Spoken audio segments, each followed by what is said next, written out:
Ja, ja, ja.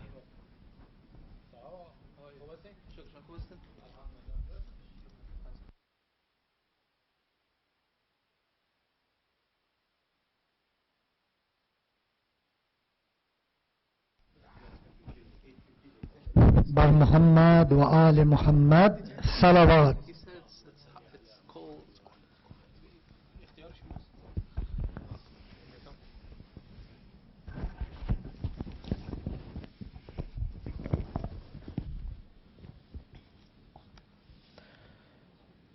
أعوذ بالله من الشيطان الرجيم. بسم الله الرحمن الرحيم.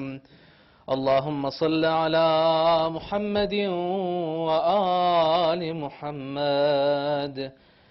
اللهم إني أسألك برحمتك التي وسعت كل شيء وبقوتك التي قهرت بها كل شيء وخضع لها كل شيء وذل لها كل شيء وبجبروتك التي غلبت بها كل شيء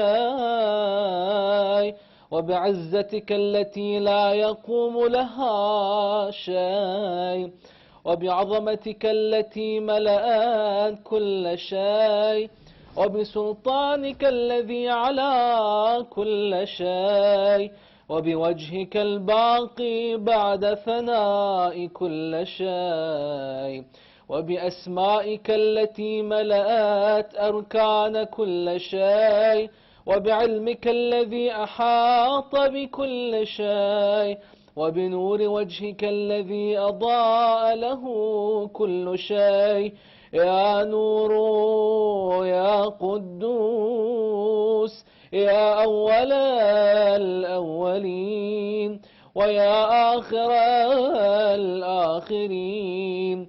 اللهم اغفر لي الذنوب التي تحت كل عصم. اللهم اغفر لي الذنوب التي تنزل النقم. اللهم اغفر لي الذنوب التي تغير النعم. اللهم اغفر لي الذنوب التي تحبس الدعاء. اللهم اغفر لي الذنوب التي تقطع الرجاء. اللهم اغفر لي الذنوب التي تنزل البلاء. اللهم اغفر لي كل ذنب أذنبته وكل خطيئة أخطأتها. اللهم إني أتقرب إليك بذكرك وأستشفع بك إلى نفسك وأسألك بجودك أن تدنيني من قربك وأن توزعني شكرك وأن تلهمني ذكرك. اللهم إني أسألك سؤال خاضع متذلل خاشع أن تسامحني وترحمني وتجعلني بقسمك راضيا قانعا وفي جميع الأحوال متواضعا. اللهم وأسألك سؤال من اشتدت فاقته وأنزل بك عند الشدائد حاجته وعظم فيما عندك رغبته. اللهم عظم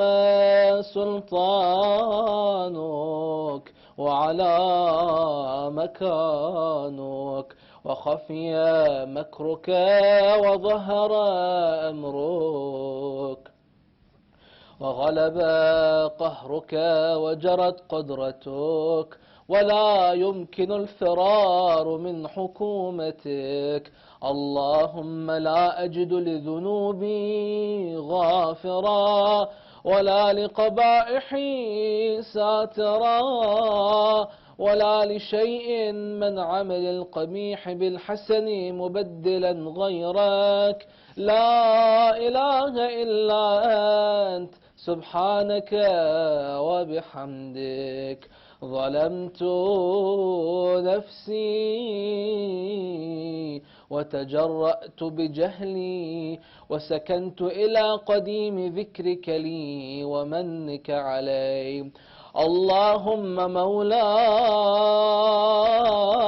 كم من قبيح سترته وكم من فادح من البلاء أقلته وكم من عثار وقيته وكم من مكروه دفعته وكم من ثناء جميل لست أهلا له نشرته. اللهم عظم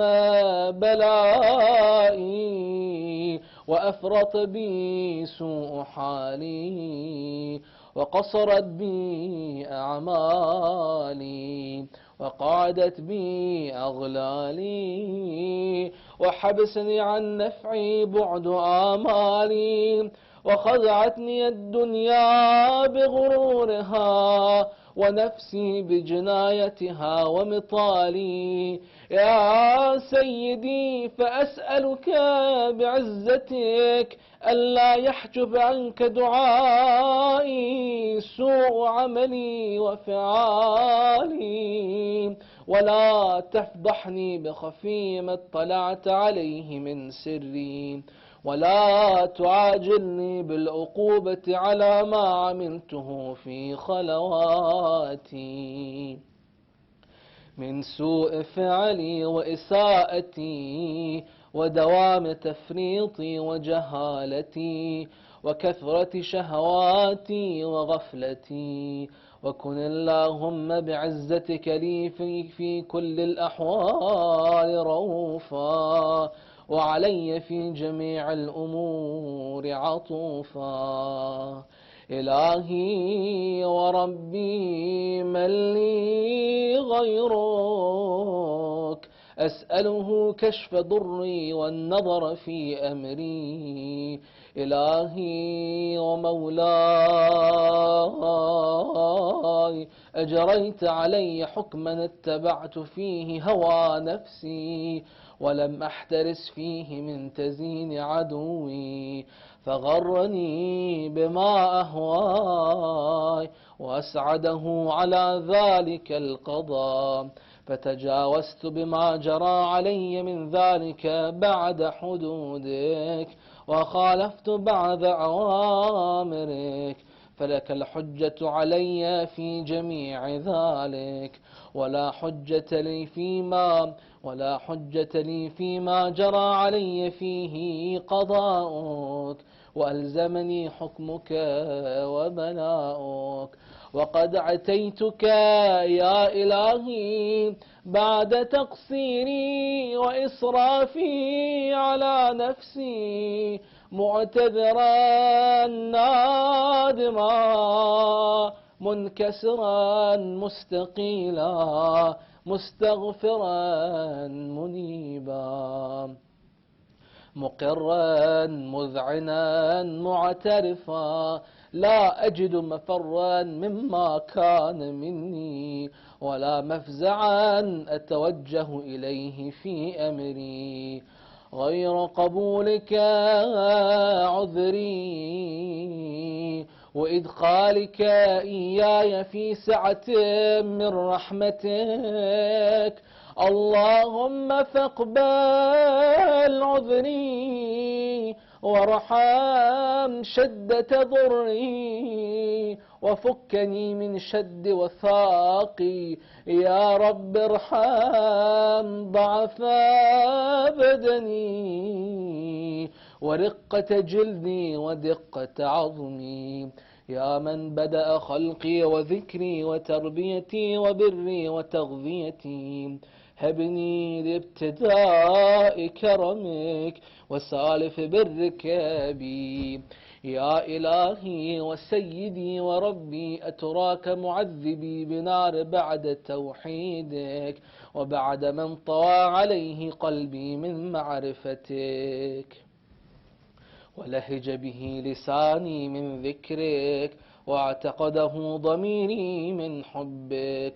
وبعد صدق اعترافي ودعائي خاضعا لربوبيتك، هيهات أنت أكرم من أن تضيع من ربيت، أو تبعد من أدنيت، أو تشرد من آويت، أو تسلم إلى البلاء من كفيته ورحمت. وليت شعري يا سيدي وإلهي ومولاي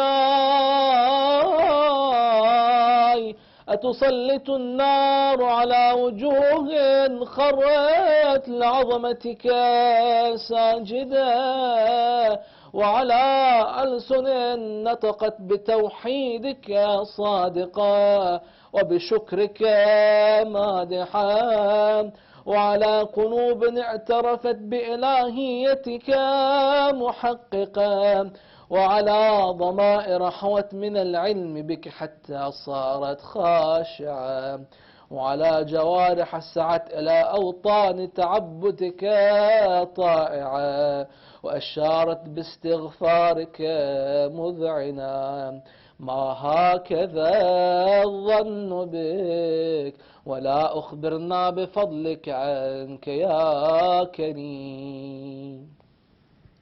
يا كريم يا رب، وأنت تعلم ضعفي عن قليل من بلاء الدنيا وعقوباتها، وما يجري فيها من المكاره على أهلها، على أن ذلك بلاء ومكروه، قليل مكثوه، يسير بقاؤه، قصير مدته. فكيف احتمالي لبلاء الآخرة وجليل وقوع المكاره فيها، وهو بلاء تطول المدة ويدوم مقام ولا يخفف عن أهله، لأنه لا يكون إلا عن غضبك وانتقامك وسخطك، وهذا ما لا تقوم له السماوات والأرض. يا سيدي فكيف بي وأنا عبدك الضعيف الذليل الحقير المسكين المستكين. يا إلهي وربي وسيدي ومولاي، لأي الأمور إليك أشكو، ولما منها أضج وأبكي، لأليم العذاب وشدته أم لطول بلائي ومدته؟ فلئن صيرتني لعقوبات مع أعدائك، وجمعت بيني وبين أهل بلائك، وفرقت بيني وبين أحبائك وأوليائك، فهبني يا إلهي وسيدي ومولاي وربي، صبرت على عذابك فكيف أصبر على فراقك، وهبني صبرت على حر نارك فكيف أصبر عن النظر إلى كرامتك.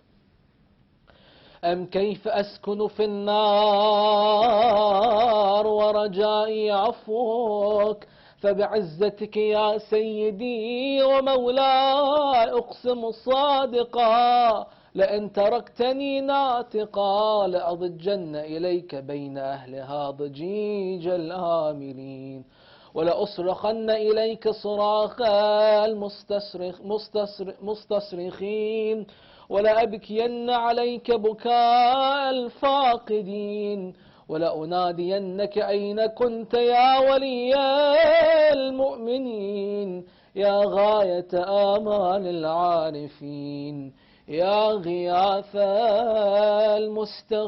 المستغيثين، يا غياث المستغيثين، يا حبيب قلوب الصادقين، ويا إله العالمين.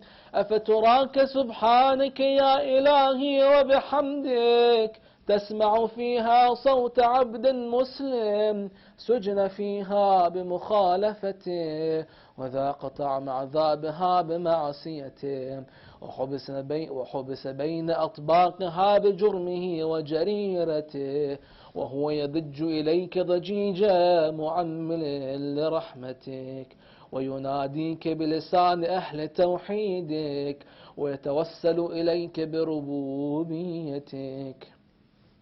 يا مولاي فكيف يبقى في العذاب وهو يرجو ما سلف من حلمك؟ أم كيف تؤلمه النار وهو يأمل فضلك ورحمتك؟ أم كيف يحرقه لهيبها وأنت تسمع صوته وترى مكانه؟ أم كيف يشتمل عليه زفيرها وأنت تعلم ضعفه؟ أم كيف يتقلقل بين أطباقها وأنت تعلم صدقه؟ أم كيف تزجره زبانيتها وهو يناديك يا ربا؟ أم كيف يرجو فضلك في عتقه منها فتتركه فيها؟ هيهات ما ذلك الظن بك ولا المعروف من فضلك ولا مشبه إلا ما عاملت به الموحدين من برك وإحسانك. فباليقين أقطع لولا ما حكمت به من تعظيم جاحديك وقضيت به من إخلاد معانديك لجعلت النار كلها بردا وسلاما وما كان لأحد فيها مقرا ولا مقاما لكنك تقدست أسماؤك أقسمت أن تملأها من الكافرين من الجنة والناس أجمعين وأن تخلد فيها المعاندين وأن تجل ثناؤك قلت مبتدئا وتطولت بالإنعام متكرما. أفمن كان مؤمنا كمن كان فاسقا لا يستوون.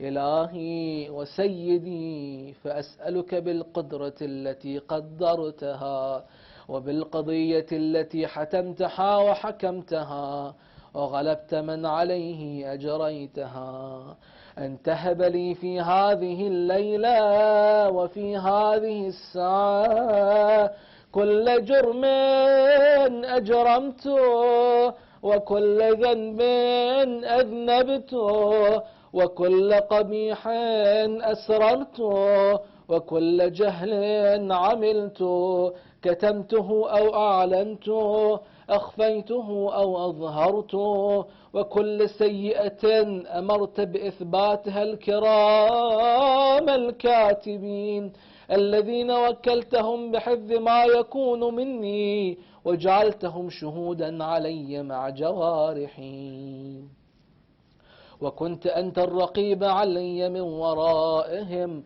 والشاهد لما خفي عنهم وبرحمتك أخفيت وبفضلك سترت وأن توفر حظي من كل خير تنزله أو إحسان تفضله أو بر تنشره أو رزق تبسطه أو ذنب تغفره أو خطأ تستره. يا ربي يا ربي يا رب يا ربي يا ربي يا رب يا إلهي وسيدي ومولاي ومالك رقي يا من بيده ناصيتي يا عليما بذري ومسكنتي يا خبيرا بفقري وفاقتي يا ربي يا ربي يا رب أسألك بحقك وقدسك وعظم صفاتك وأسمائك أن تجعل أوقاتي من الليل والنهار بذكرك معمورا وبخدمتك موصولا، وأعمالي عندك مقبولة، حتى تكون أعمالي وأورادي كلها وردا واحدا، وحالي في خدمتك سرمدا. يا سيدي يا من عليه معولي، يا من إليه شكوت أحوالي، يا ربي يا ربي يا رب، قو على خدمتك جوانحي، واشتد على العزيمة جوانحي، وهب لي الجد في خشيتك والدوام في الاتصال بخدمتك، حتى أسرح إليك في الميادين السابقين، وأسرع إليك في المبادرين، واشتاق إلى قربك في المشتاقين، وادنو منك دنو المخلصين، وأخافك مخافة الموقنين، واجتمع في جوارك مع المؤمنين. اللهم ومن أرادني بسوء فأرد، ومن كادني فكد، واجعلني من أحسن عبيدك نصيبا عندك، وأقربهم منزلة منك، وأخصهم زلفة لديك، فإنه لا ينال ذلك إلا بفضلك، وجد لي بجودك، واعتف علي بمجدك، واحفظني برحمتك، واجعل لساني بذكرك لهجا، وقلبي بحبك متيما، ومن علي بحسن عجابتك، وأقلني عثرتي واغفل زلتي، فإنك قضيت على عبادك بعبادتك، وأمرتهم بدعائك، وضمنت لهم الإجابة.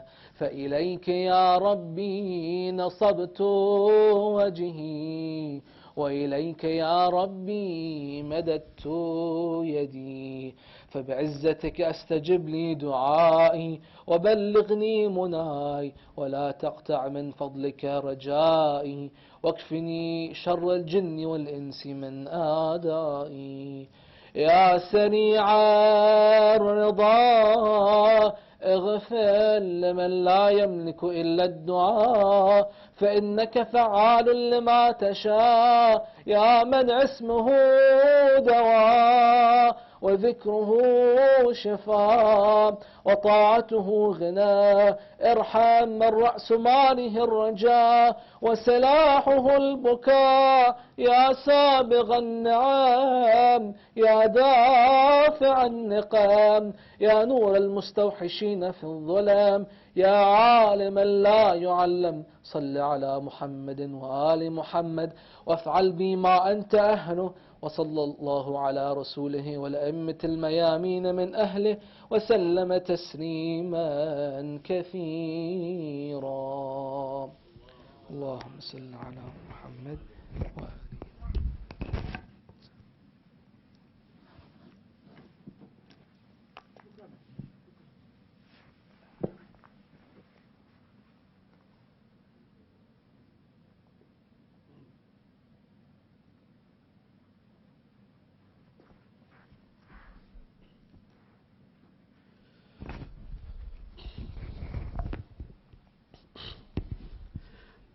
أعوذ بالله من الشيطان الرجيم. بسم الله الرحمن الرحيم. ياسين والقرآن الحكيم، إنك لمن المرسلين على صراط مستقيم، تنزيل العزيز الرحيم، لتنذر قوما ما أنذر آباؤهم فهم غافلون. لقد حق القول على أكثرهم فهم لا يؤمنون. إنا جعلنا في أعناقهم أغلالا فهي إلى الأذقان فهم مقمحون.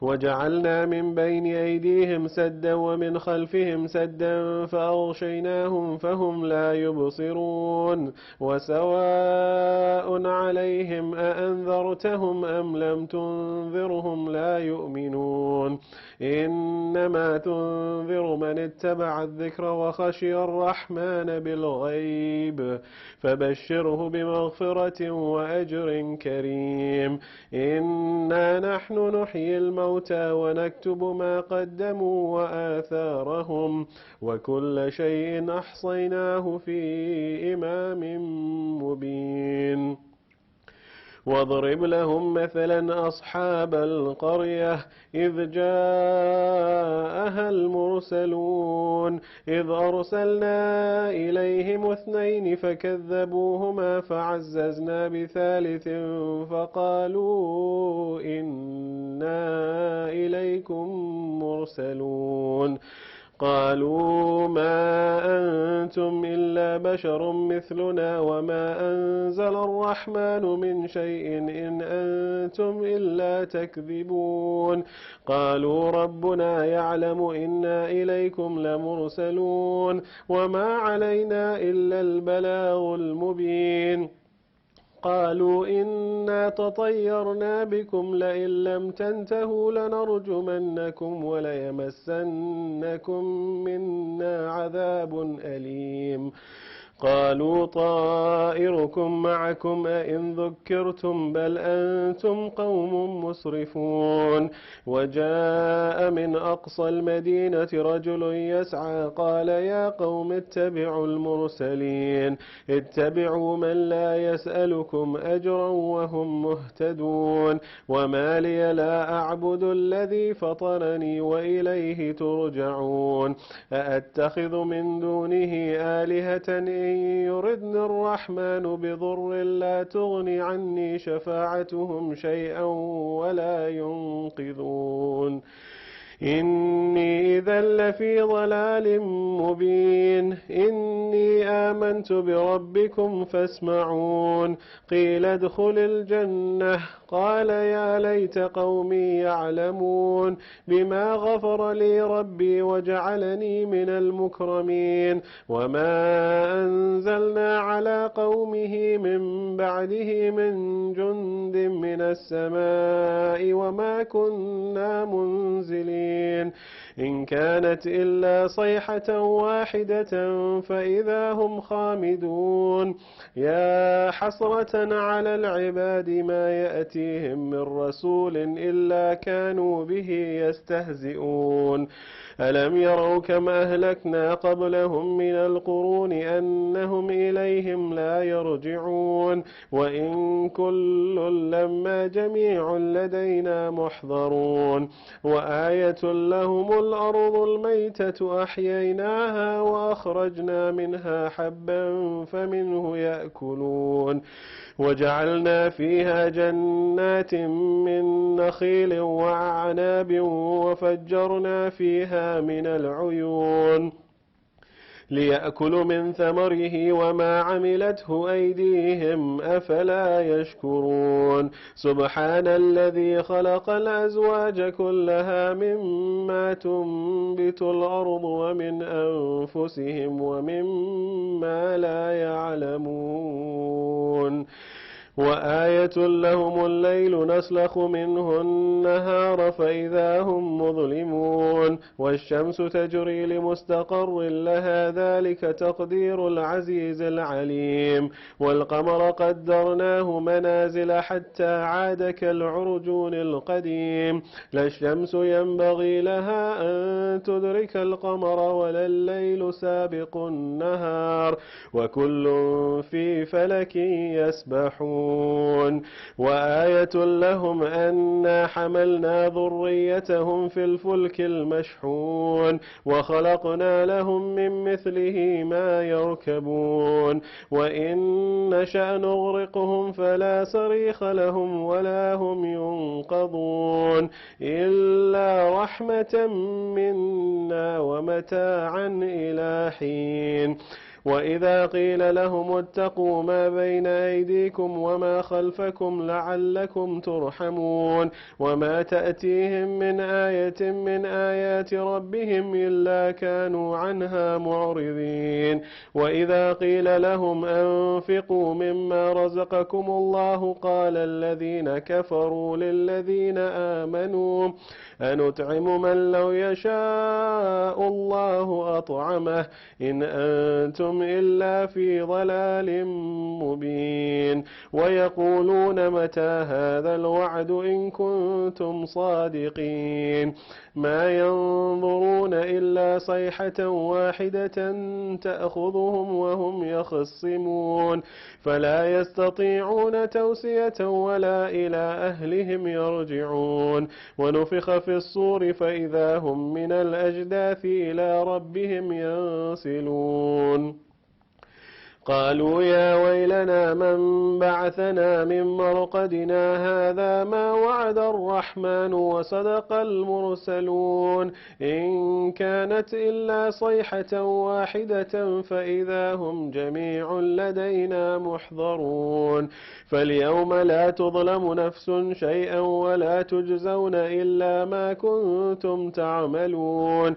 إن أصحاب الجنة اليوم في شغل فاكهون هم وأزواجهم في ظلال على الأرائك متكئون لهم فيها فاكهة ولهم ما يدعون سلام قولا من رب رحيم وامتازوا اليوم أيها المجرمون ألم عهد إليكم يا بني آدم أن لا تعبدوا الشيطان إنه لكم عدو مبين وأن اعبدوني هذا صراط مستقيم ولقد أضل منكم جبلا كثيرا أفلم تكونوا تعقلون هذه جهنم التي كنتم توعدون اصلوها اليوم بما كنتم تكفرون اليوم نختم على أفواههم وتكلمنا أيديهم وتشهد أرجلهم بما كانوا يكسبون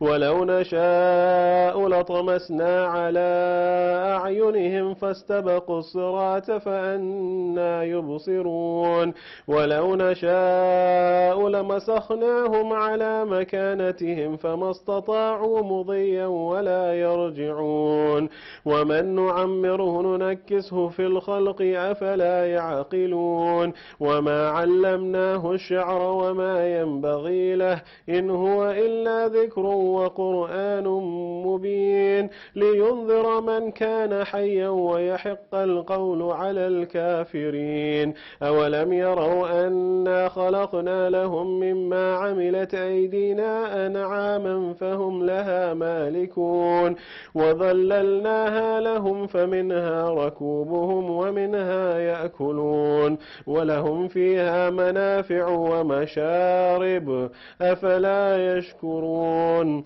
واتخذوا من دون الله آلهة لعلهم ينصرون لا يستطيعون نصرهم وهم لهم جند محضرون فلا يحزنك قولهم إنا نعلم ما يسرون وما يعلنون أولم ير الإنسان أنا خلقناه من نطفة فإذا هو خصيم مبين وضرب لنا مثلا ونسي خلقه قال من يحيي العظام وهي رميم قل يحييها الذي أنشأها أول مرة وهو بكل خلق عليم الذي جعل لكم من الشجر الأخضر نارا فإذا أنتم منه توقدون أوليس الذي خلق السماوات والأرض بقادر على أن يخلق مثلهم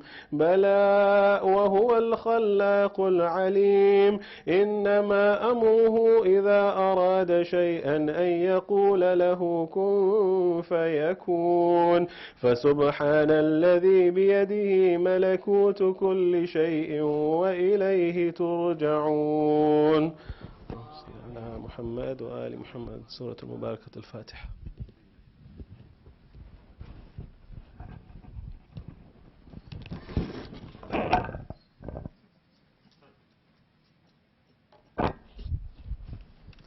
أفضل الصلاة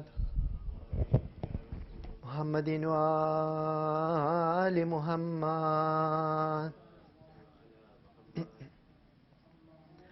مدد کیجیے یا امام زمانہ، مدد کیجیے یا امام زمانہ. ہٹا دیجیے غیبت کا پردہ خدا را، پردہ خدا را. مدد کیجیے یا امام زمانہ، مدد کیجیے یا امام زمانہ. بڑی آفتیں ہے زمانے پہ مولا، پریشان شیعہ کہاں جائے مولا. پکارا تمہیں جب ہوا دل جو مضطر، مدد کیجیے یا امام زمانہ، مدد کیجیے یا امام زمانہ. بلاؤں نے گھیرا نہیں کوئی ساتھی، اندھیرا ہے ہر سو اداسی ہے چھائی. تمہارے قدم سے ہو دنیا منور، مدد کیجیے یا امام زمانہ، مدد کیجیے یا امام زمانہ. بھور میں ہے کشتی بچانے کو آؤ، غم زندگی سے چھڑانے کو آؤ. محمد کی جان ہو سفینے کے لنگر، مدد کیجیے یا امام زمانہ، مدد کیجیے یا امام زمانہ. ہٹا دیجیے غیبت کا پردہ خدا را، پردہ خدا را. مدد کیجیے یا امام زمانہ. محمد وآل محمد صلوات.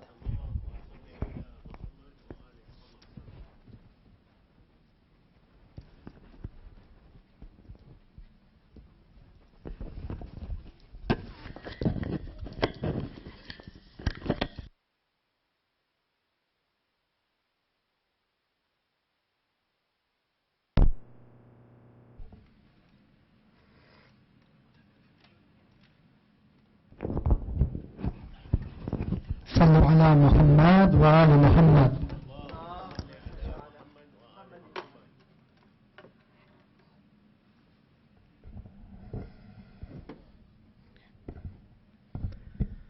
سورة الفاتحة.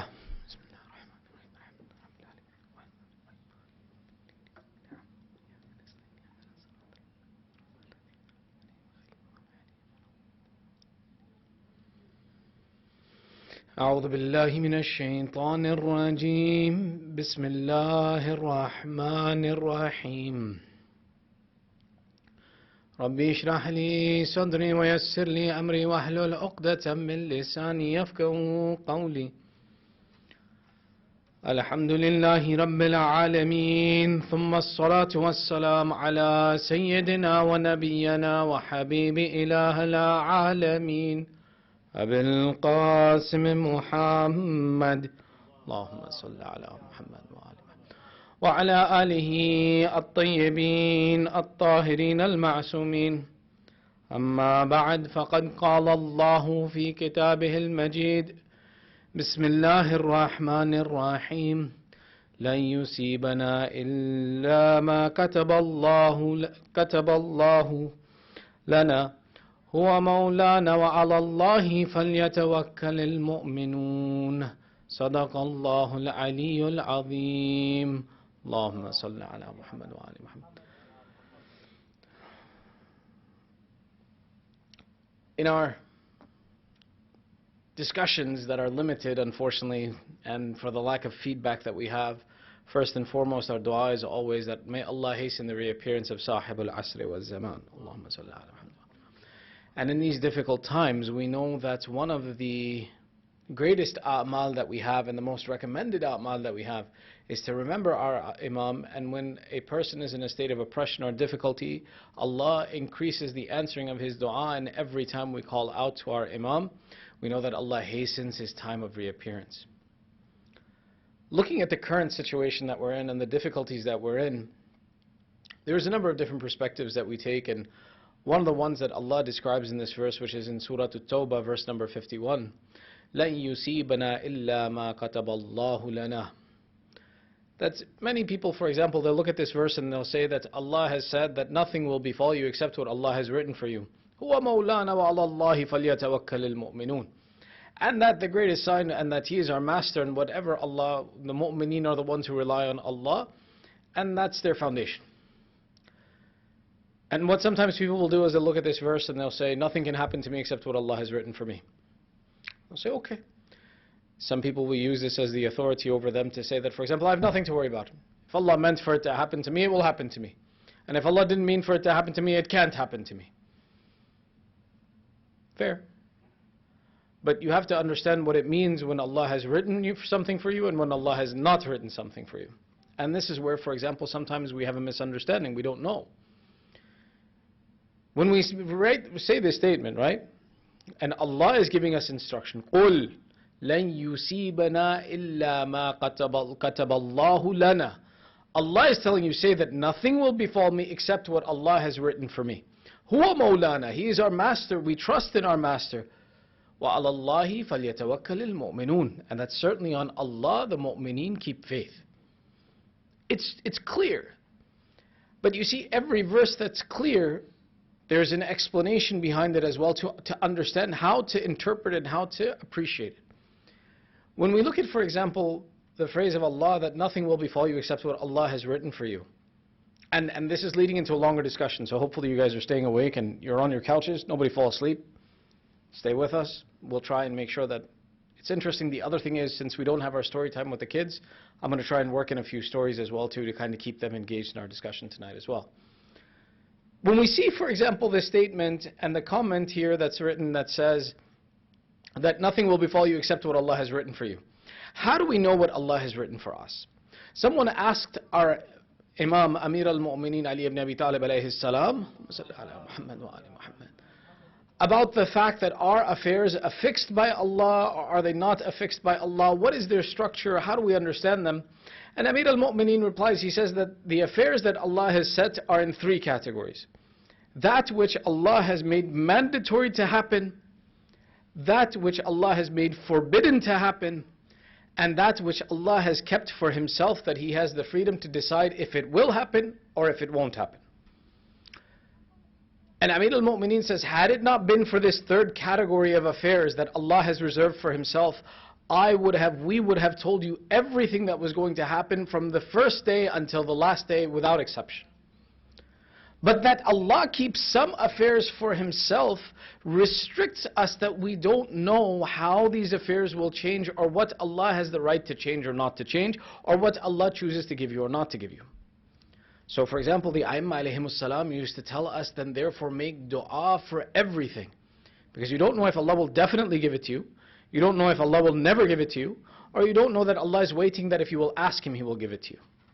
The same way, for example, a child, if you don't ask for dessert, you're never going to get it. But if you ask for dessert, some days you may get it, some days you may not get it. Some days maybe your parents will be nice and they'll give you dessert. Some days they'll say, no, I didn't plan on giving it to you. But you won't know until you ask. The same way with Allah. Allah's affairs are such that you have to ask to find out what Allah has granted you, what Allah will never give you, and what is in your choice and freedom that if you ask for, you will receive it. Therefore, our sixth Imam used to say, ask Allah even for the laces to tie your shoes. Ask Allah for everything. Because you don't know, He may be waiting for you to ask Him, and when you ask Him, He'll give it to you. The extent of Allah's mercy in what He wants to give you is so extreme, and that what Allah has written can be changed, or that Allah has the freedom to change anything He has predestined. There's an example that's given to how great Allah's permission and might is in this matter, of a story that the Aimma told us about during the time of the followers of Bani Israel. Now the followers of Bani Israel, the Qawm of Nabi Musa, they were at a time very pious people, and amongst them are great examples for us to take a look at and learn from. So the Imams would narrate some of their stories for us to learn from. So they narrate this story of one of the followers of the people of Bani Israel, from one of the people of the Bani Israel, who was a very pious man. This man was so pious that the angels used to ask Allah's permission to come down to the earth to visit him. And they would come and do his ziyarat. Now imagine, all of us, we wish we could see angels. This was a personality who the angels used to wish that they could see him.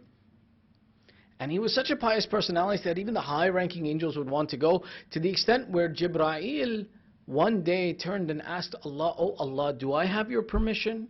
Can I go visit this pious worshipper of yours?" And when Allah wants to give the answer, He says, "Sure, Jibreel, you can go. But before you go, look at what I have written next to his name in the Lawh." The Lawh Mahfuz is that where all of the mandates and dictates of Allah have been written about every affair. And once it's written there, it said that it can't change. Jibreel says, okay, fine. He looks at the tablet and he searches for the name of this pious person. And when he sees the name of this pious person, he says, "Oh, Allah, this pious man, we all like to go and see him and visit him. The angels like to go and visit him. But when I look in your tablet where you have written every decree that you have planned, you wrote that this is a person of hell. So why do we go see him? I don't want to go see him then if he's a person of hell." Allah says, "No, Jibreel, I want you to go see him. And when you go see him, I want you to tell him what you saw." Jibreel says, "Okay, if Allah has ordered me now I go." So Jibreel goes to earth, comes down to earth. He comes to the place of this person and he finds this person busy in worship and ibadat and praying to Allah with his deepest voice and sincerest voice and most sincerity that he has in his prayers. And Jibreel comes in the shape of a human being and he sits down by him. And he sits and he listens to this man worshiping and praying and worshiping and praying and worshiping and praying. And the second he takes a breath, Jibreel says, "You're wasting your time." The man says, "What?" He says, "I have seen God's decree. I have seen Allah's decree, and I have seen what Allah has decreed for you." The man says, "Really?" He says, "What did you see?" Jibreel says, "I saw that Allah has made you from the people of hell, and you're going to go to hell.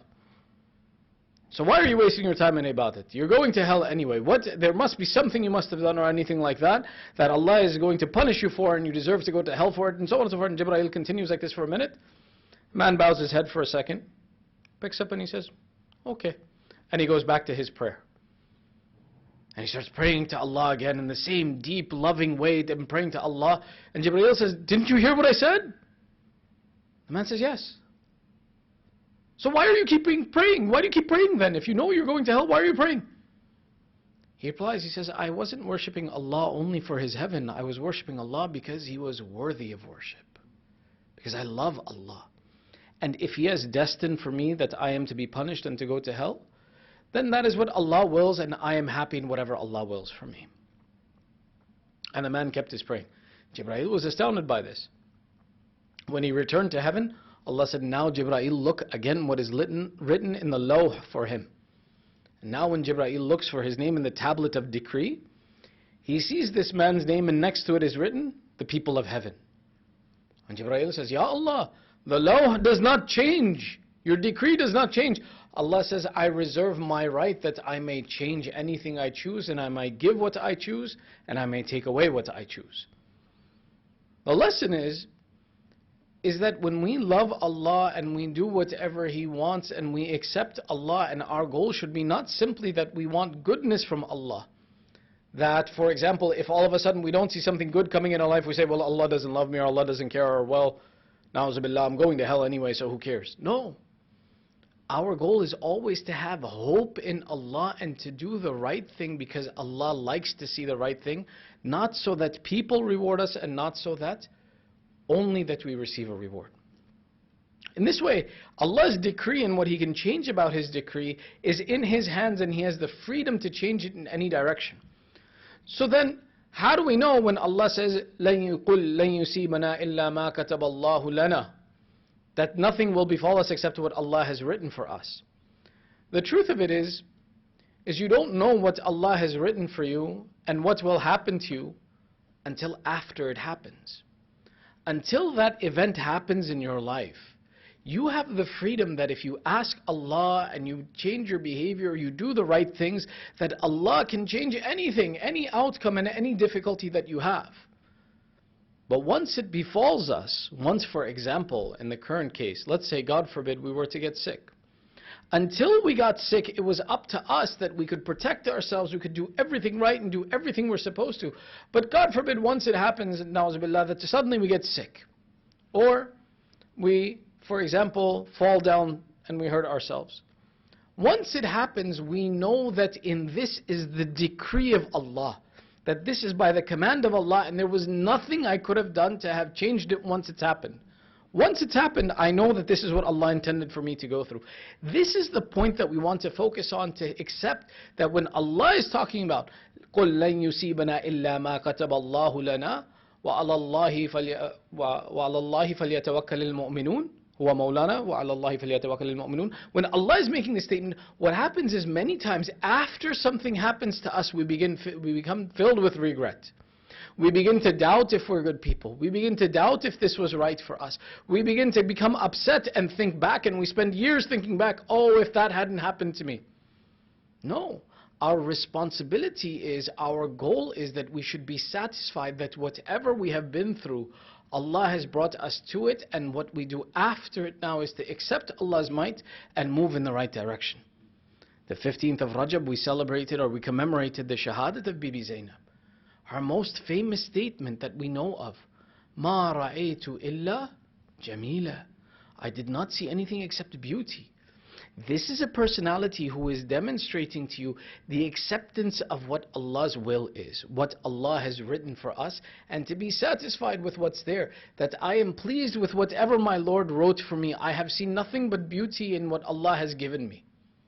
That is our goal for what has passed us, what we've already been through. Our goal is to come to the point that we see nothing in it but beauty, and we are satisfied with it, because this is what Allah is saying when He says, there is nothing that will befall you and no difficulty will happen to you except that Allah has written it for you. Allah has chosen it for you. Now, if Allah is planning for me, who's a better planner for me than that? So, the point of this is that when we take a look at, for example, difficulties today, some people say, if it's going to happen, it's going to happen, let it happen to me. Or what can I do? If it'll happen, it'll happen. No, no, no. This verse of the Quran is not talking about go and put yourself in harm's way because if it's going to happen, you'll be hurt. No. The point of this verse is that until it happens, you have the discretion to ask Allah to change and give you goodness. Nobody should submit themselves and say, well, if it's going to happen, it's going to happen. No. Allah has given us the freedom to ask Him. And the beauty of asking Him and keeping hope in Him is that even if He had written it in that law, that tablet that is mandatory for it to exist, Allah can change it for you. And He gave us the example of that. But once it befalls us, then we should be satisfied with what Allah has decreed for us and submit ourselves to it. Now, this brings the next question, that do these difficulties have to befall us, or are we safe because we're believers in Ahlul Bayt? Some people will say, well, we love Imam Ali, so nothing's going to happen to us. I say, Ya Ali, and you can do anything. Hang on a minute here, hold on a second. Someone came to our 6th Imam Ja'far as-Sadiq alayhi salam, and said, is it true that a mu'min can get leprosy? That doesn't seem possible. You see, leprosy is one of those diseases that separates you from society because it's so infectious and dangerous. And it destroys the person's life and makes them very sick, and it's a very bad thing for a person to go through. So this mu'min comes to our 6th Imam and he says, is it possible for such a bad disease to befall a mu'min? So really, if I'm a mu'min, then something so bad shouldn't happen to me, is what he's trying to ask the Imam. And the Imam replies to him, he says, is there anyone other than a mu'min who goes through the greatest difficulties? You see, sometimes we imagine that because we keep faith in Ahlul Bayt and in Islam and we love Allah, that nothing bad should happen to us, life should be perfect. And the exact opposite is true. Had faith and love of Allah been a sign of ease and comfort in this life, there would have been no one who had an easier life than our Holy Prophet. There would have been no one who had an easier life than the Ahlul Bayt alayhim salam. But the fact that we see that they lived in the most difficult of circumstances and went through the most difficult of problems and difficulties that no human being should go through, gives us an explanation that the closer we are to Allah, the more trials we face in this life. Because that's the sunnah of the example that we want to follow. The idea that I shouldn't go through difficulties or I shouldn't have problems in my life would imply that your faith is better than, na'uzubillah, the faith of Rasulullah. Rasulullah had the best faith. And he says, there is no one who has gone through more difficulty than I have. Yet he was rahmatul lil alameen. We shouldn't look at these difficulties and assume that we're protected from them. Rather, what we recognize is that this is the place of trials, and whatever trial you go through in this world, whatever difficulty you go through in this world, Allah has planned a reward for it. So the more that you want from Allah in reward, the more difficult the trials and difficulties I have to go through in this life. Now, I ask Allah not to give me trials and difficulties. I ask Allah not to make it difficult. But whatever challenges He gives me in this life, He's going to compensate me for really well. So when we see, for example, a problem like this that befalls society, and we see this, that we're in a state of fear, we're afraid to go to school, we're afraid to go to work, we're afraid of meeting people, we're being forced out of our centers and not able to meet and gather together. Instead of thinking that, if we were real mu'mineen, we wouldn't worry about this, we acknowledge that the fact that, inshallah, this is a sign that we have iman in Allah and we have faith in Allah, that we're going through trials and tribulations. And trials and tribulations aren't something new to us. Rather, the lovers of the Ahlul Bayt have been in state of trial and tribulation from the shahadat of Rasulullah. From that time, we saw personalities like Abu Dhar, who was cast out of the city of Medina and not allowed to stay there. We saw the examples of the companions of Ahlul Bayt. We saw the companions of Imam Hussein. We saw Imam Zainul Abidin, who wasn't allowed to speak, and Imam Musa Kazim, who was put into prison. We saw the Banu Abbas, the cousins of the Ahlul Bayt, who when they came into authority, the person that they oppressed the most were the lovers of the Ahlul Bayt. The oppression against the people who love the Ahlul Bayt and the trials upon the people who love the Ahlul Bayt were always the greatest throughout history.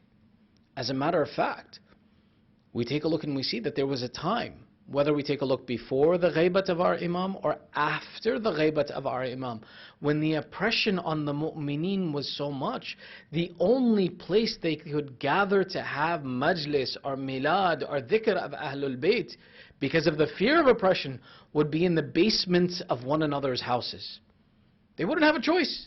They would have to go into hiding, and they would secretly come to one another's house and go down into the basement and have their majlis and milad or mention the ta'rif of Ahlul Bayt away from the eyes of society, lest that if somebody saw them, they would persecute and oppress them. There have been times in history where, because of an unjust ruler who was afraid of the influence of Ahlulbayt and the justice of the Ahlulbayt, that they made the killing of the lovers of the Ahlulbayt jaiz. They made it permissible. That if, for example, someone killed you, that your property and your ownership and your wealth there was something they could take from you. We see this even in current history.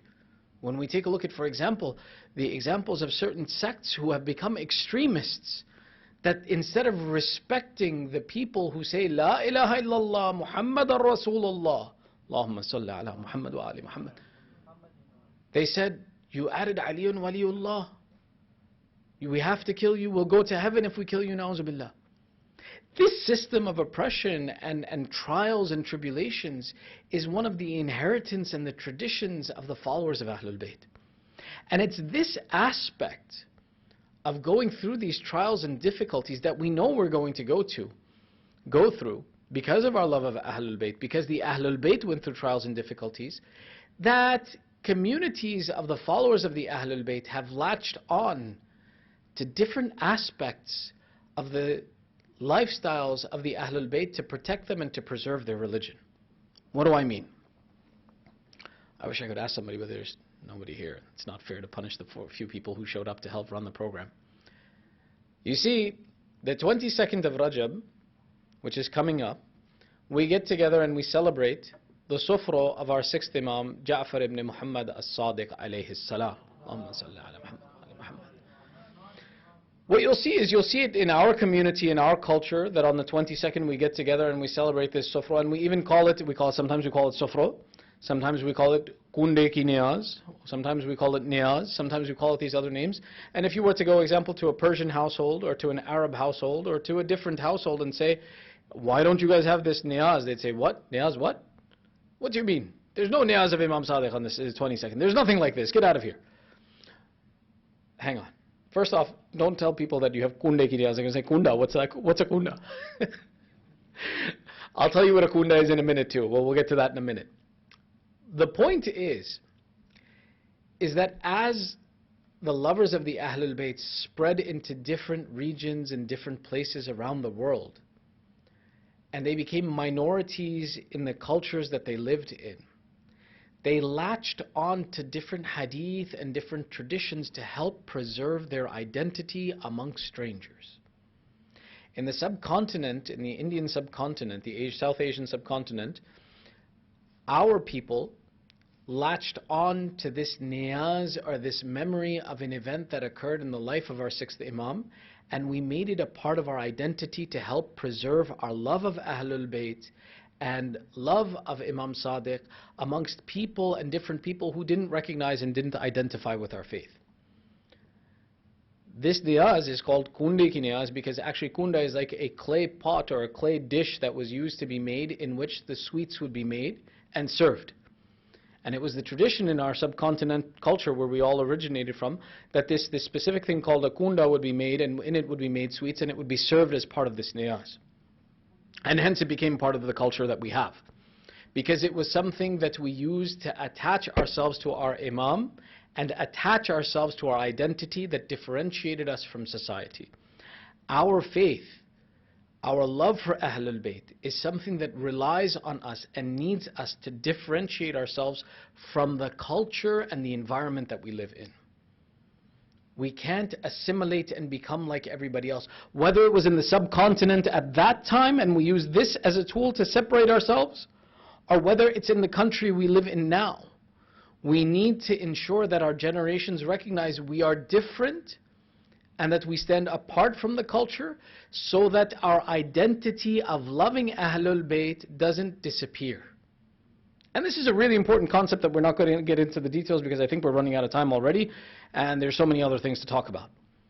The idea of this niyaz in particular that we get to and we attach ourselves to is a very good thing, but there are other niyaz as well too, and other SUFRO. A SUFRO refers to the spread, or the table on which food is served, that are within our traditions that other cultures have attached onto.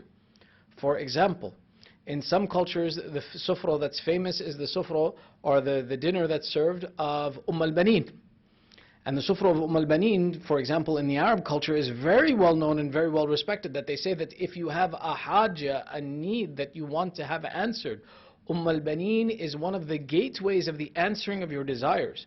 So what you should do is in your house, prepare a sufra where you serve food, invite people to eat, and when they come to eat, have them recite Fatiha for al-Banin, and by the barakat of the food that they eat in your house, and by the thawab that you send to al-Banin, your haja will be fulfilled.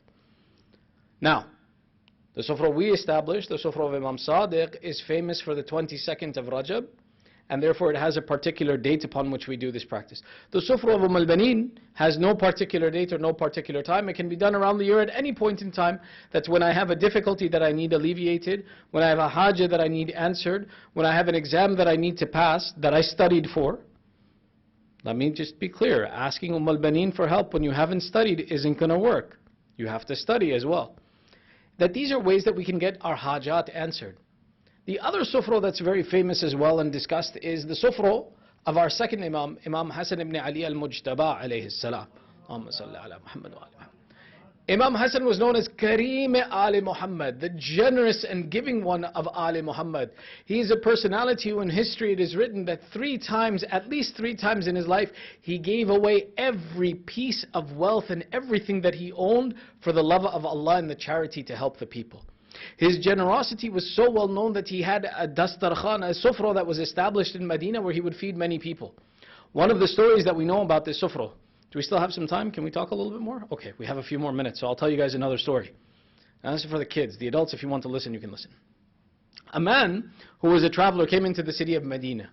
When he came into the city of Medina, he was hungry. He was a traveler. He had been traveling all day. He said, this is the city of Rasulullah. Inshallah, I'll find some food here and I'll be able to eat. So when he went looking, he says, when I entered into Medina, I went looking because I was hungry. I found an old man who was sitting alone and he was eating. And so I figured I would come and sit and join him, that maybe if I sit with him, I'm in the city of the Prophet, they'll feed me as well. So he says, I went and I sat with him, but as I sat with him, I saw him eating in a habit where he would sit and he would first put the bread under his knee, break the bread under his knee, and then he would eat it. I thought maybe he's an old man, he doesn't have teeth, he doesn't have strength, so I thought maybe, so I said, old man, share some bread with me. And I thought, I'm a young man, I'm a traveler, I'm a young healthy man who's been traveling, I should be able to eat the bread of this old man very easily. He says, I took the bread, the old man said, sure, he shared the bread with me, I took his bread, I put it in my mouth, and I almost broke a tooth. So I turned to the old man, I said, old man, what are you doing? How are you eating this? I almost broke my teeth. The old man turned to me, he says, this is what I prefer to eat. You are welcome to share with me, but if you don't want to eat this, I'll tell you where you can get food that's nicer than this. So the young man said, yes, please tell me, where can I get nicer food than this?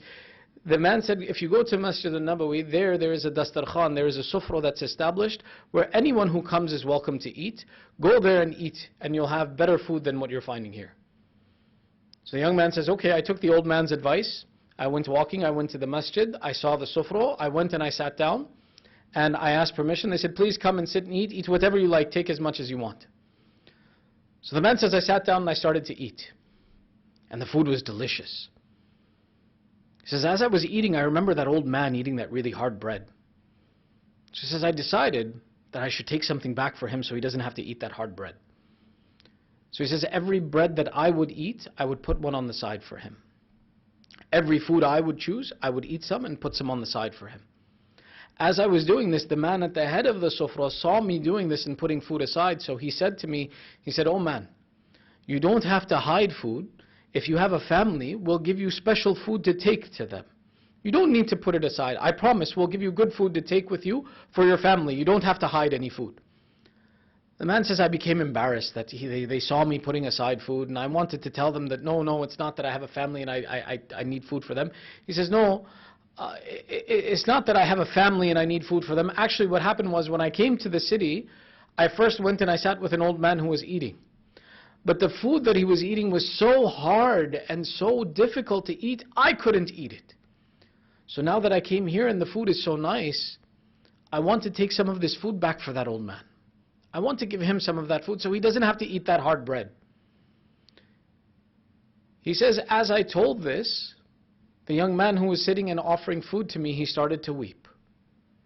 I said, I'm sorry, did I offend you?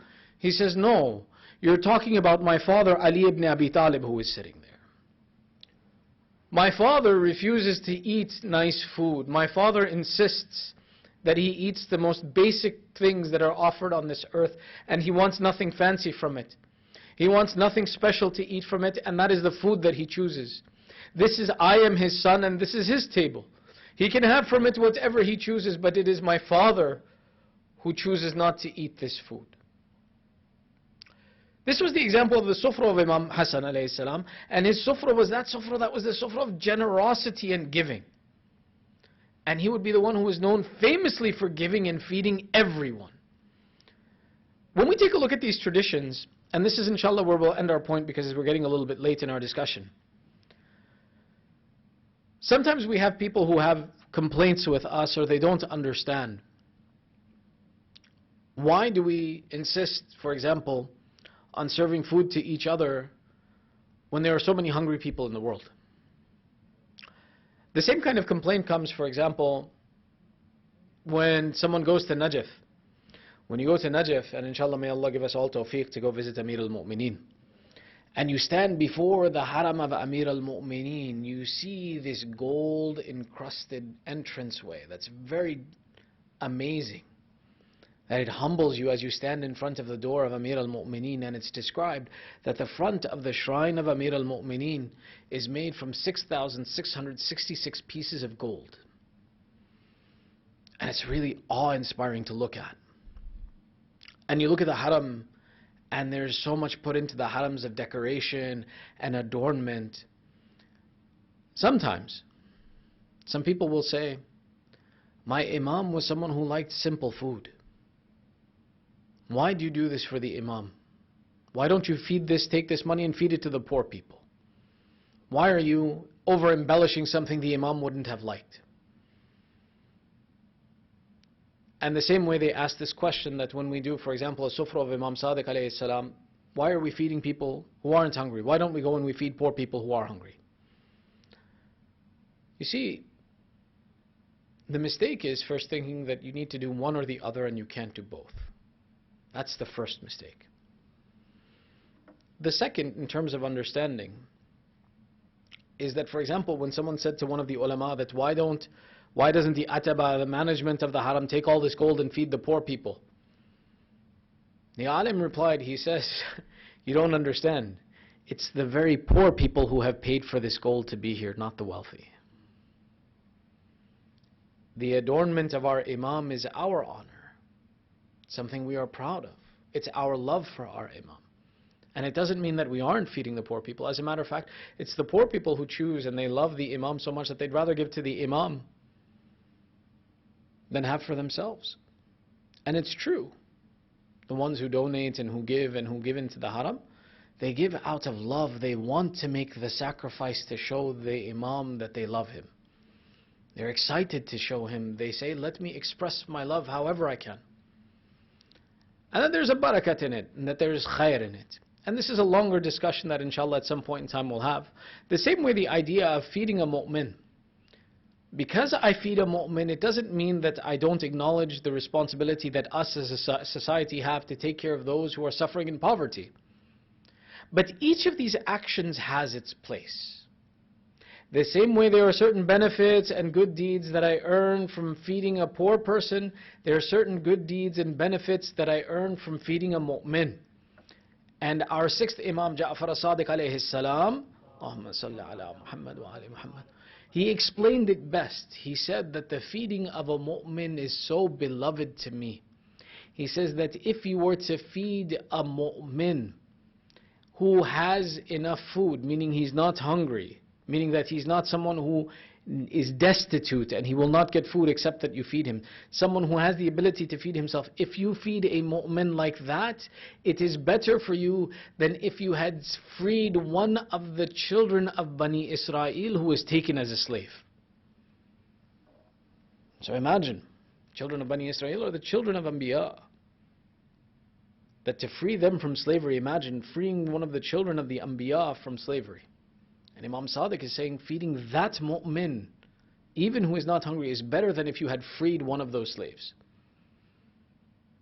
And Imam goes further and he says, if you should feed a mu'min who is hungry and who is destitute, meaning he can't feed himself, it is better than if you freed 1,000 slaves from the children of Bani Israel. The point is that we should be careful that we stop this process of making comparison that our life is based on either or. That either I do this or I do that. And rather understand something, that every action has a barakat and a benefit associated with it. That even these aspects that we do, for example, of establishing a SUFRO, and we are feeding people who can feed themselves and who can eat, but there is a barakat that we receive by taking care of somebody who is a mu'min and loves the personalities that Allah loves, and who hates the personalities Allah hates. That when I take care of a mu'min, it is because of my desire for proximity to Allah. And that desire for proximity to Allah by showing love to personalities who love Allah will always have a barakat and a benefit that is unique to itself. It doesn't mean that I don't have an obligation or that I only take care of one group of people. No. The Ahlulbayt taught us this example. They took care of everyone. They fed everyone. The same way, inshallah, our goal as well is to take care of everyone in society and to help everyone, but especially to ensure that we do favors and take care of and show respect and honor to those personalities that Allah loves, and show and love all of those people that love the people of the Ahlul Bayt as well. We ask Allah by the right of this day, by the right of the Hadirin Ghaibin, oh Allah, accept this small ibadat from us. Oh Allah, by the right of Imam Sadiq, by the right of the Ahlul Bayt, by the right of the mention of hadith of Ahlul Bayt, remove the difficulties and sicknesses that are befalling our community. Oh Allah, keep our children and our families on the upright path of Ali Muhammad. Oh Allah, hasten the reappearance of Sahibul Zaman. Make us and our children from the supporters of Sahibul Zaman. Entitle us to Shifa of Abu Abdullah in dunya and in akhirah. We end, inshallah, all together by reciting Dua Faraj, that may Allah hasten the reappearance of Sahibul Zaman, and may, as we're going through these difficulties, our voices be raised and hasten the reappearance of the Master of our time. And inshallah, may we make it a practice that we call to Imam Zaman whenever we are worried about these problems that are befalling us. Allahumma salli ala Muhammadin wa ali Muhammad. Bismillahir Rahmanir Rahim.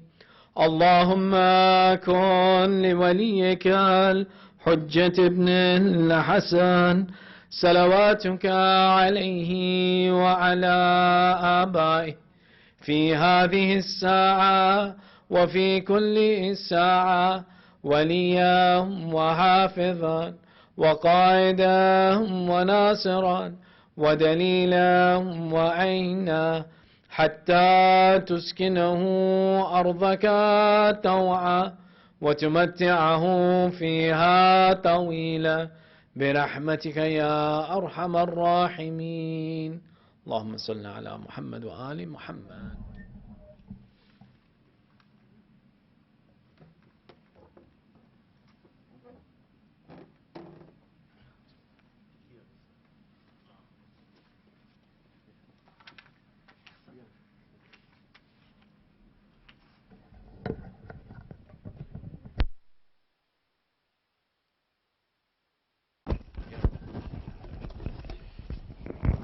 أفضل الصلاة والسلام عليك يا رسول الله محمد وآل محمد صلوا على محمد صلوات پڑھو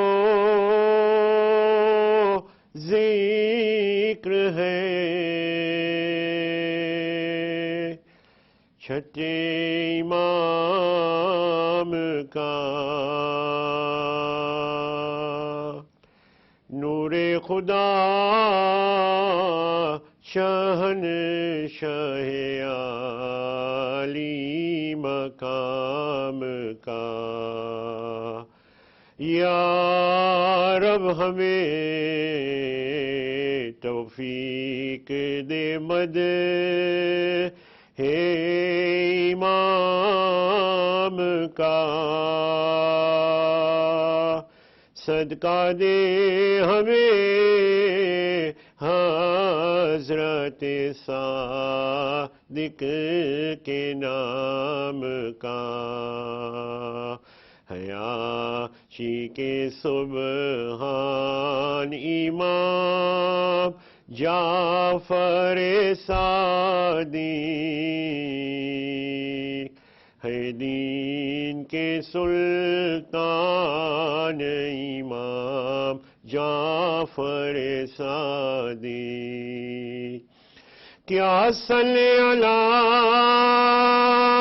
شان ہے مولا کی ہمارے اللہ کے پیارے ہیں پیمبر کے دلارے گر وقت مصیبت کوئی حضرت کو پکارے فی الفور مدد کرتے ہیں زہرا کے دلارے عیاشی کے سبحان امام جعفر صادق ہے دین کے سلطان امام جعفر صادق آقا تمہیں ہے احمدو حیدر کا واسطہ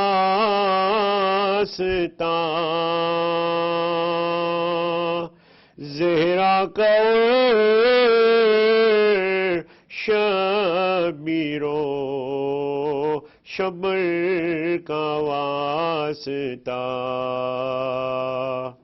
باقر کا اور عابد مزتر کا واسطہ دکھ درد رنج علم سے کرو رہا عیاشی کے سبحان امام جعفر صادق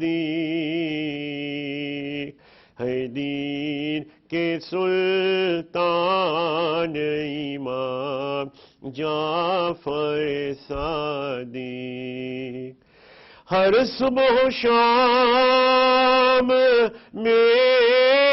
میری دعا اے میرے مولا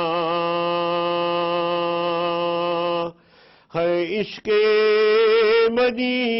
مدینہ سے میرا دل تڑپ رہا یا سبت مصطفیٰ میں بل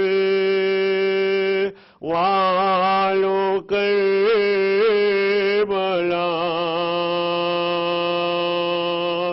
چومے ذریعے پاک شہن شاہ کربلا عیاشی کے سبحان امام جعفر صادق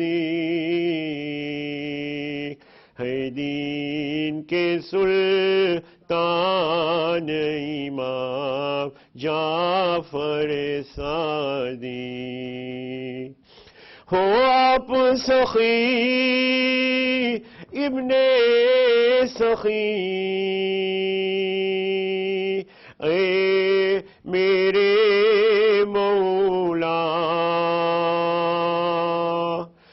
جو کہ ہے بیمار انہیں جلد ہو شفا لا ولد کو اولاد ہوئے خاصائے خدا ہو شاد ہو جہاں میں محب آپ کے صدا حیاشی کے سبحان امام جعفر صادق ہے دین کے سلطان امام جعفر صادق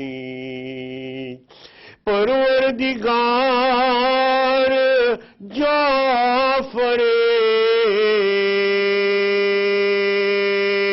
صادق کا واسطہ مانگا جو کچھ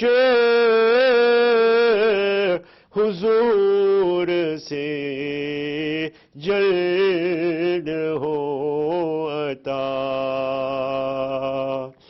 ہم واسطہ دیتے ہیں تجھے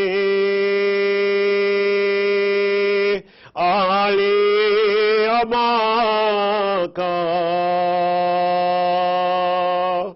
سب شیعوں کی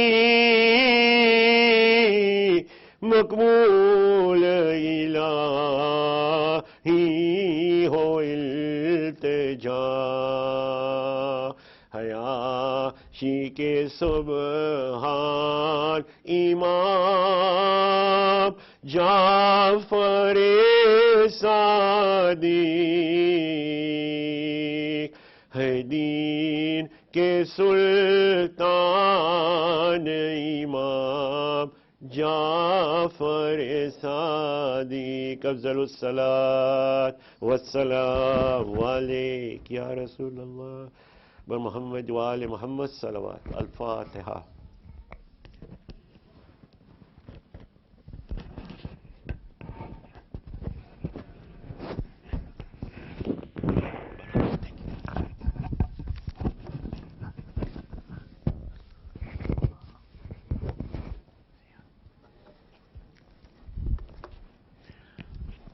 Let's please recite the ayah of Amma Yujibu for all those in need here and all over the world, especially with what is going on around.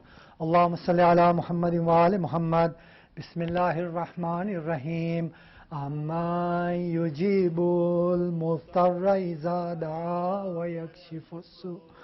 Amma yujibul mustarra iza da'a wa yakshifu su.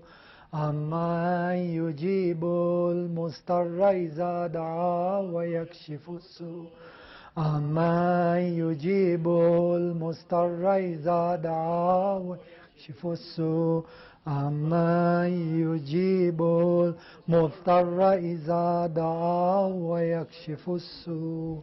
اللهم صل على محمد. زيارة وارثة. اللهم صل على محمد وآل محمد. بسم الله الرحمن الرحيم. السلام عليك يا رسول الله. السلام عليك يا أمير المؤمنين إمام المتقين. السلام عليك يا سيدتنا مولاتنا فاطمة الزهراء سيدة النساء العالمين. السلام عليك يا أبا حسن المجتبى ورحمة الله وبركاته.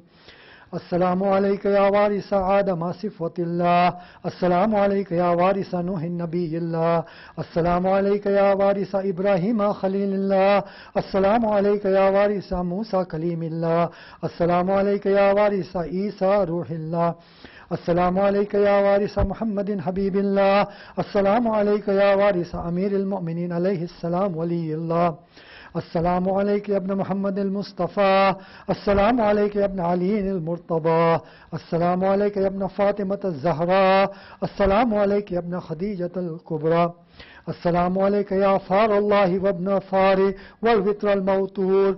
أشهد أنك قد أقمت الصلاة وأعطيت الزكاة وأمرت بالمعروف ونهيت عن المنكر وأطاعت الله ورسوله حتى أتاك اليقين فلعن الله أمة قتلتك ولعن الله أمة ظلمتك ولعن الله أمة سمعت بذلك فرضيت به. يا مولاي يا أبا عبد الله أشهد أنك كنت نورا في الأصلاب الشامخة والأرحام المطهرة لم تنجسك الجاهلية بأنجاسها ولم تلبسك من مدلهمات ثيابها. وأشهد أنك من دعائم الدين وأركان المؤمنين وأشهد أنك الإمام البر التقي الرضي الذكي الهادي المهدي. وأشهد أن الأئمة من ودل كلمة التقوى وعلام الهدى والأروة الوثقى والهجة على أهل الدنيا. وأشهد الله وملائكته وأنبياءه ورسله أني بكم مؤمن وبيا بكم موقن بشرائع ديني وخواتين عملي وقلبي لقلبكم سلم وأمري لأمركم متبع. صلوات الله عليكم وعلى أرواحكم وعلى أجسادكم وعلى أجسامكم وعلى شاهدكم وعلى غائبكم وعلى ظاهركم وعلى باطنكم. علي بن الحسين. السلام عليك يا ابن رسول الله، السلام عليك يا ابن نبي الله، السلام عليك يا ابن أمير المؤمنين، السلام عليك يا ابن الحسين الشهيد، السلام عليك أيها الشهيد وابن الشهيد، السلام عليك أيها المظلوم وابن المظلوم. لعن الله أمة قتلتك ولعن الله أمة ظلمتك ولعن الله أمة سمعت بذلك فرضيت به. الشهداء.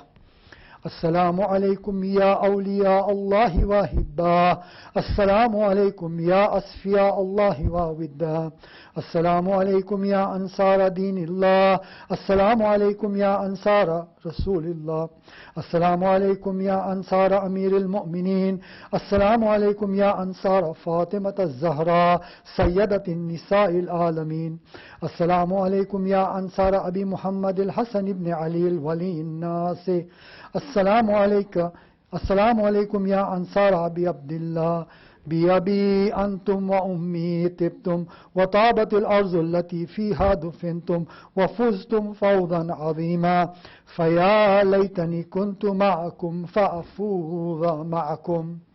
أبو الفضل العباس. السلام عليك يا أبا الفضل العباس ابن أمير المؤمنين، السلام عليك يا ابن سيد الوسيين، السلام عليك يا ابن أول القوم إسلاما وأقدمهم إيمانا وأقوهم بدين الله وأحوتهم على الإسلام. أشهد لقد نصحت لله ولرسوله ولأخيك فنعم الأخ المواسي.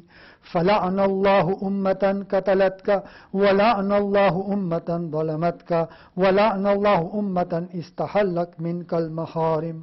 وانتهكت حرمة الإسلام فنعم الصابر المجاهد المحامي الناصر والأخ الدافع عن أخيه مجيب إلى طاعة رب الراغب فيما زيد فيه غير من الثواب الجزيل والثناء الجميل والألحقك الله بدرجة آبائك في جنات النعيم.